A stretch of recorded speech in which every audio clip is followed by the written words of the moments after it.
celebrate is, as you and I talked earlier today, we're coming up on our 60th anniversary for the firm. And as we were reflecting and preparing for our upcoming, annual party with our employees and talking about the history of the firm, recognized I've got about 22 years here now, and I've got good memories of everything that's happened during that point in time, but everything before that largely has been stories I've heard, and so the idea of maybe getting you in here and getting some of your experiences and some of the stories perhaps you heard beforehand in terms of sort of where the company actually was founded, when it was founded, and who those leaders were at that time, and sort of how the company changed over time. When I started here in '74, the company started in '62. There were 5 engineers in a company called Daverman, and the Daverman brothers were the kind of the leaders of that firm. And there was Earl Guzin, Fred Baggy, who was an electrical engineer. Earl was actually a chemical engineer, but he was practicing as a mechanical engineer, doing mechanical design. And Sam Fairvich and Bernie Bauer. And Dick Grant was a civil engineer that was also working in the group.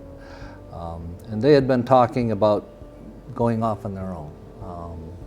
And they'd been mulling it over, and they'd been having meetings at their houses in the evenings and kind of trying to decide if they could really, do it or not. And finally, one day, it must have been close to April 2nd, because that's when the company started, they were at the office, and Bernie looked at the other ones and said, "Let's blow this joint." And so it was the '60s, so maybe that was a common phrase to use back in those days, but that's what they did. They walked into management and said, "We're leaving." So they were off on their own.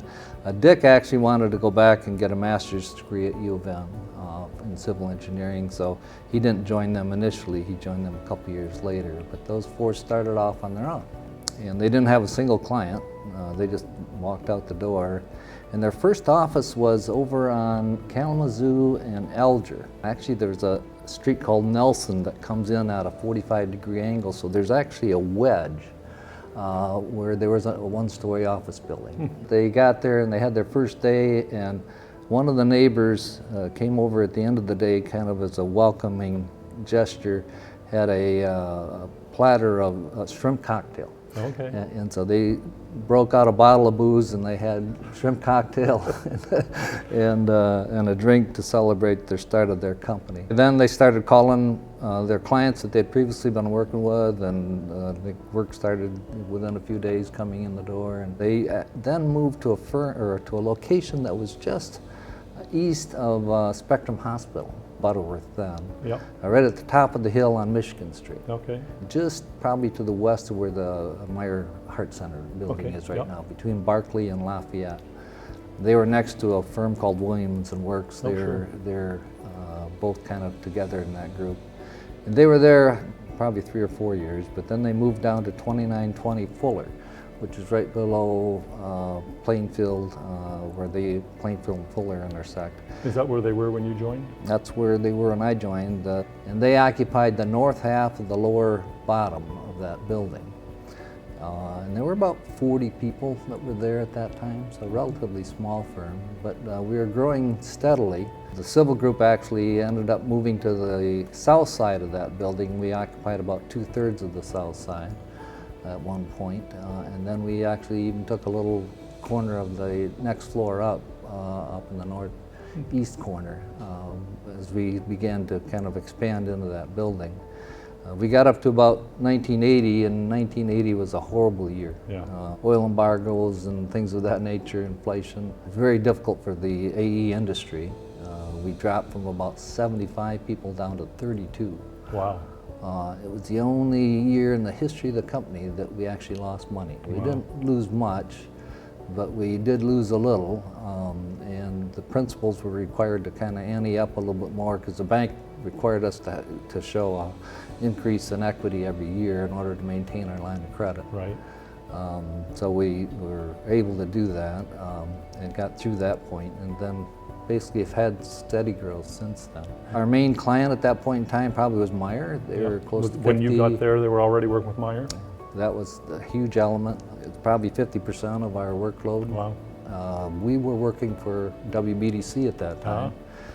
Back in those days, oftentimes the architect didn't have their own engineers. They had hired the engineers Yep. as independent outside consultants. But we began to see WBDC hiring their own engineers, and we could kind of see the handwriting on the wall that it wasn't going to be long, and they'd be doing their own engineering, and we would be on the outside looking Right. in and not have nearly the volume that we used to have. So that's when we began exploring with KSV, a firm out of Holland that we had worked with consistently, architectural firm. Paul Vanderleek and Phil Lundwall were the leaders there, about merging with them. And they in fact joined us in 1985. Paul came on the board at that point, and we became a full AE firm, and that was a huge... It's very bold, because when you think about it, any of the clients of yours that were architects now would see you as a competitor. Yeah. Instantly we were a competitor, instantly we lost a lot of work from those, but in fact it was what we needed to do to survive, and it was in fact what propelled our growth from that point on. Yeah. And we dealt with some health issues then. I think Sam Farich had a heart bypass. Okay. So Sam was still the president at that He time? was president in '85, a little while after that, but it's right in that period of '85, '86, with both. He had the heart bypass surgeries, and Paul Vanderleek had prostate cancer that he was dealing with. And so they both got through that and seemed to be getting back onto an even keel. But then as time progressed, as we got toward 1990, 91, Paul's cancer came back, and eventually it took his life in December of '92, when we were in the process of building this building. Right. And so I was appointed as the new CEO at that point in time. Although I'd already taken over the treasurer's role in 1989. Okay. That was a period of, I think, expansion for the company into the architectural side of work. We began working with Meyer directly as the lead architect on some of their projects, which was huge. And we, in fact, were their design standard architect for many of the projects that were being built at that point in time. That's when we also were able to secure the DeVos Place contract. 1997 was when we first were hired with Ellery Beckett to begin that work. And that was, the largest public works project ever built in the county. Yeah. $230 million. It was built, on budget and on time. Yep. And it served us well, because we continue to work with that client today as they take on other major public urban projects. And, compared to some of the other, there was the arena that had been built prior to that, but that came in considerably over budget with a lot more issues, and so we were very pleased with the success of that project. And that's about the time you joined us, if I'm not mistaken. I joined in '99, and when I got here, actually it was almost the first day of my work at Progressive. I went downtown, and the convention center was in its design stages, and they were talking about the need to move Monroe Avenue to the east in order to make enough room for the convention center. And so I actually went down there with Bob Daverman and Ron Kadelsik, and we were knocking on the doors of the property owners on the east side of Monroe Avenue, talking to them about what our needs were and the disruption we were going to cause. We were going to be shutting down Monroe Avenue. So clearly the convention center was right in the center of the work that the firm was doing when I got here. 2000, Yep. we brought in 3 women.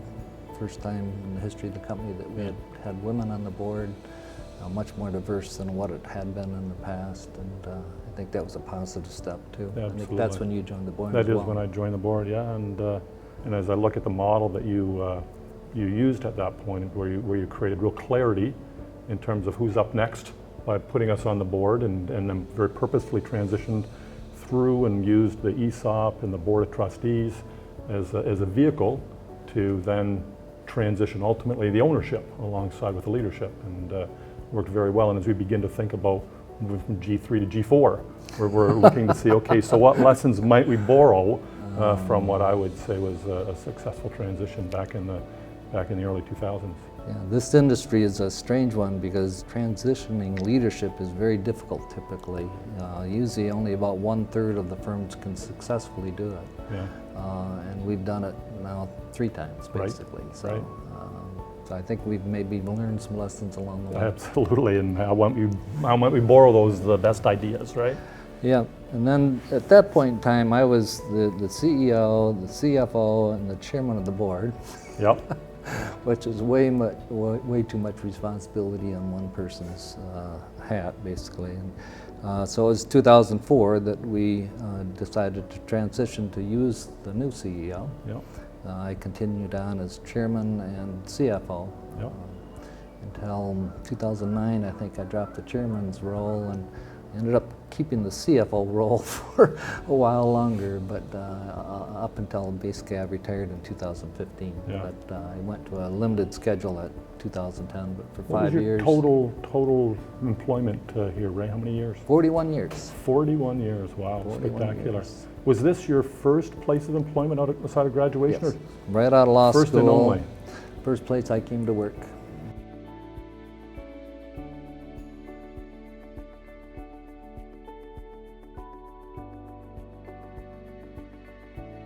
When I look at this building, right?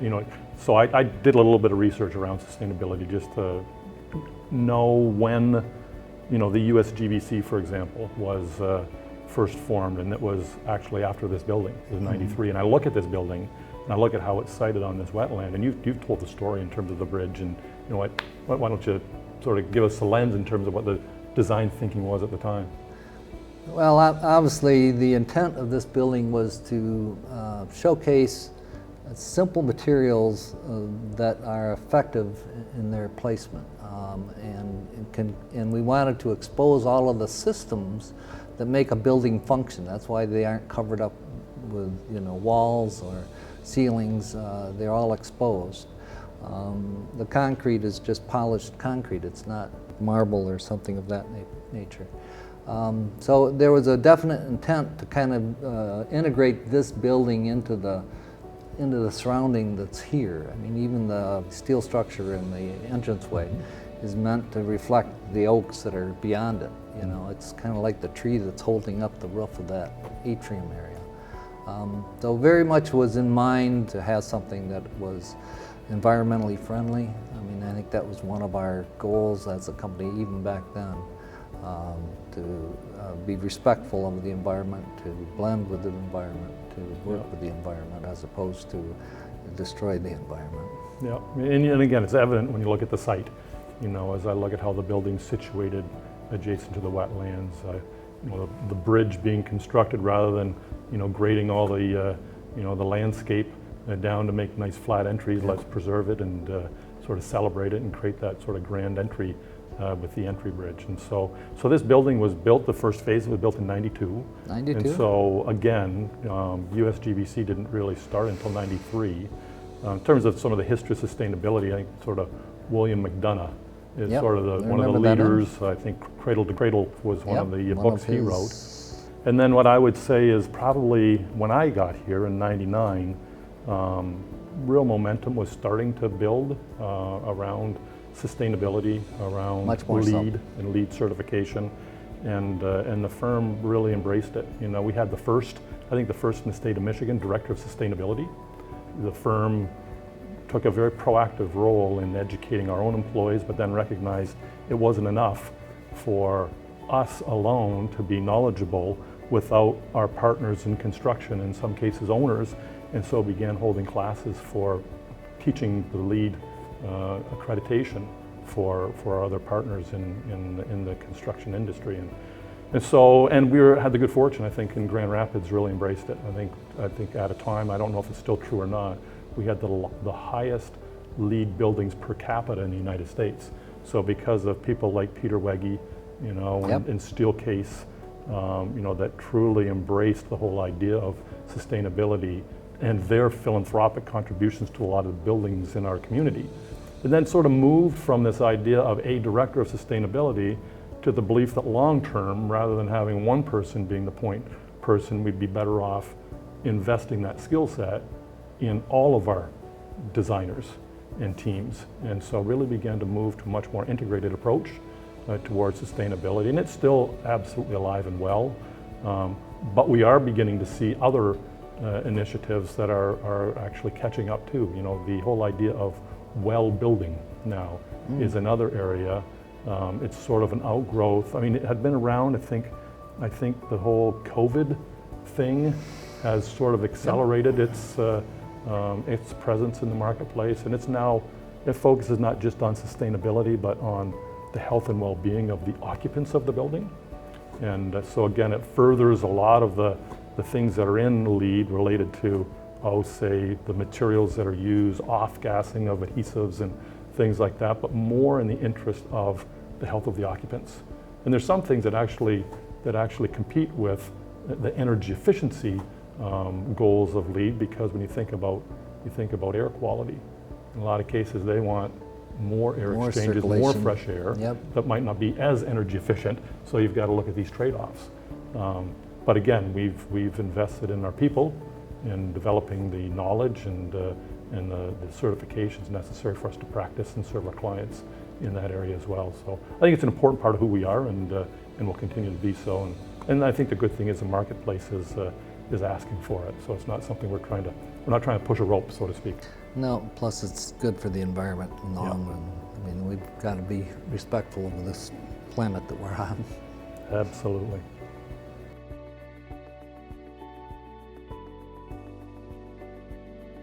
Well, I think part of it is the diversity of the firm itself, because we had mechanical, electrical, civil engineers, and then we added architects, and then we added interior designs. So we really were able to provide many of the services that any typical client might need, which really allowed us to expand our base of services and clients.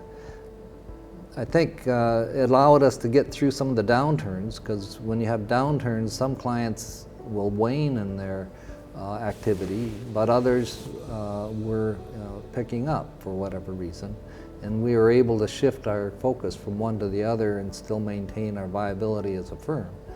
And other firms weren't able to do that. Yeah. You think of WBDC, who was our main competitor, basically.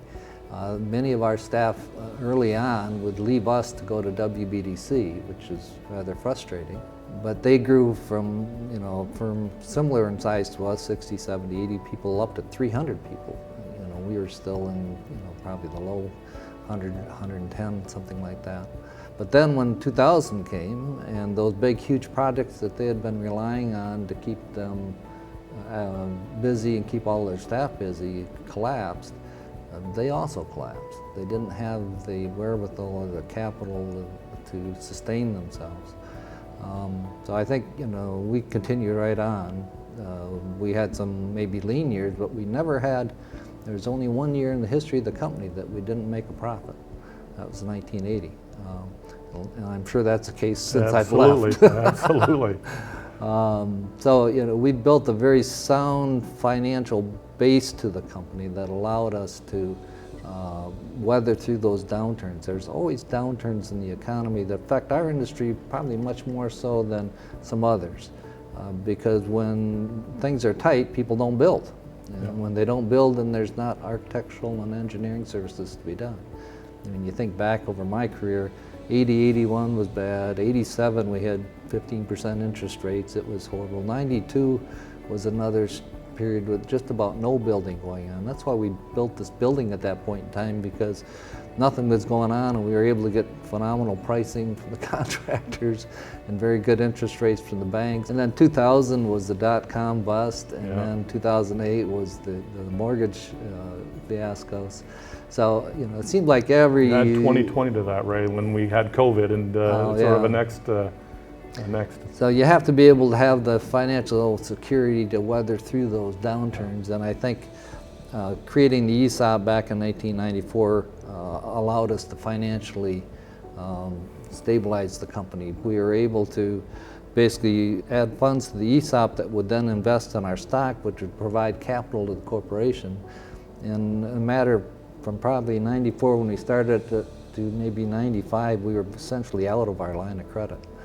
So we went from having debt of $1.2 million sometimes down to basically nothing. We were actually earning interest on some of the savings that we had put into the bank. So it was a huge factor in stabilizing the company. And I agree that diversity has served this firm very, very well. I truly believe that's one of our strengths, and as I look forward, those markets, again, when we just came through 2020, through COVID, it was incredible disruption for 2 or 3 markets, but 2 or 3 others were picking up, in fact, and we were able to be nimble, and our employees were tremendously flexible and willing to do what it takes, and switched from one particular area of work to another area of work where they were needed.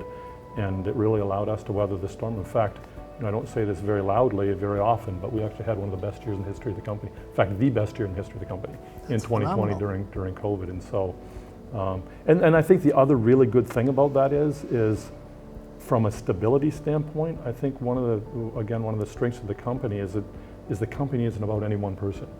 In every one of those market sectors, we have a leader who's out there, proactively building business, building relationships, building clients. And so, again, you've got more oars in the water, so to speak, that I, again, think provides great diversity and great stability for the firm. Yeah, So I think that's crucial, because I think some firms are led by a dynamic leader. Their name's often on the door. And that's the name that's on the door, and when that person's no longer there, the firm just can't exist. And I think that's always been a part of our strategy, is to have a number of leaders effective, so that if anyone leaves, there's still more than enough to continue the operations of the company. Yeah.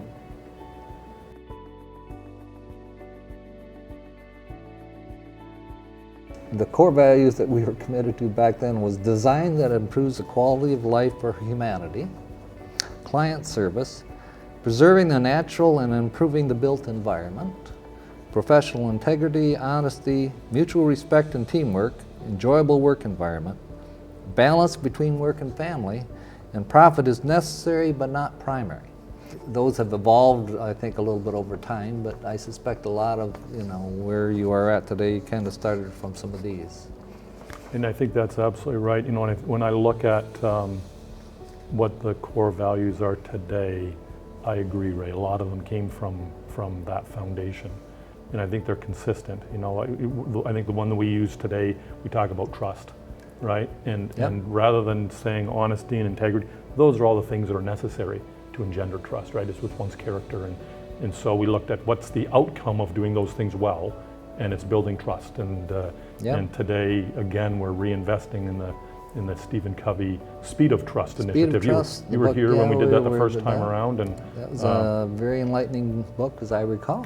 Yeah, and we're doing it again literally right now. All of our employees are going through. We've had, again, with what's gone on with COVID, and this whole idea I mentioned earlier to you that we've got a lot more remote work going on, and this idea of trust is paramount. And how do you build and sustain trust because our other dynamic we have today is we also have 50 employees down in North Carolina who are on the same teams that we are on, and we may never work in the presence of one another.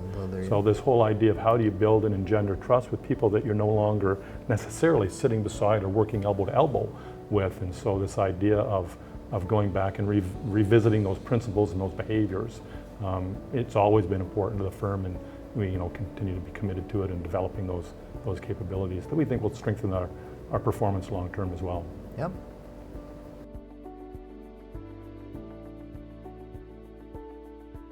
I think the thing that I've recognized in my time as a leader is that the more power you have, the less control you have, right?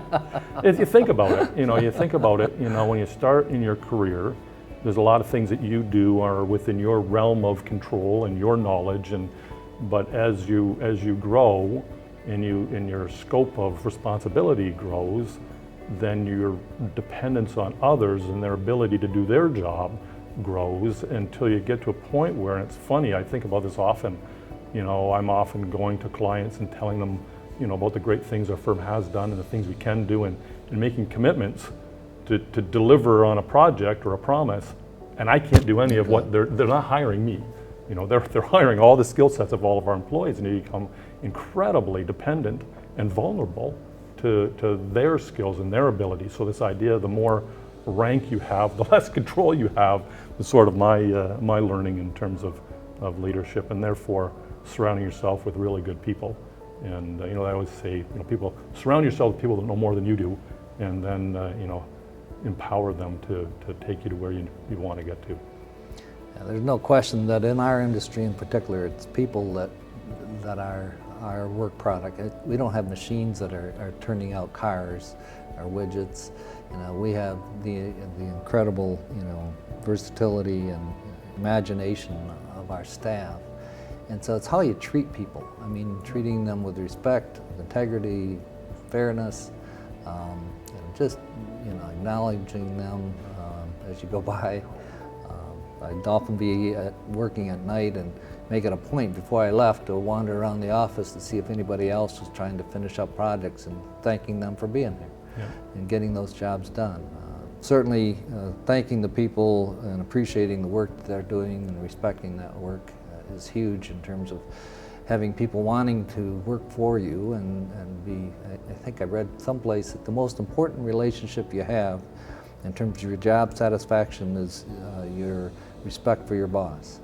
And so I think that's key, is to earn that respect by treating people the way they deserve to be treated. Yeah, they say that people will join a firm but leave a manager.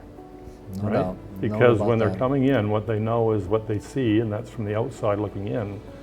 But if they're not feeling opportunity and growth and reward and future, then that's what's going to cause them to leave. And their primary vehicle for delivering that is their manager. So I think that's absolutely right.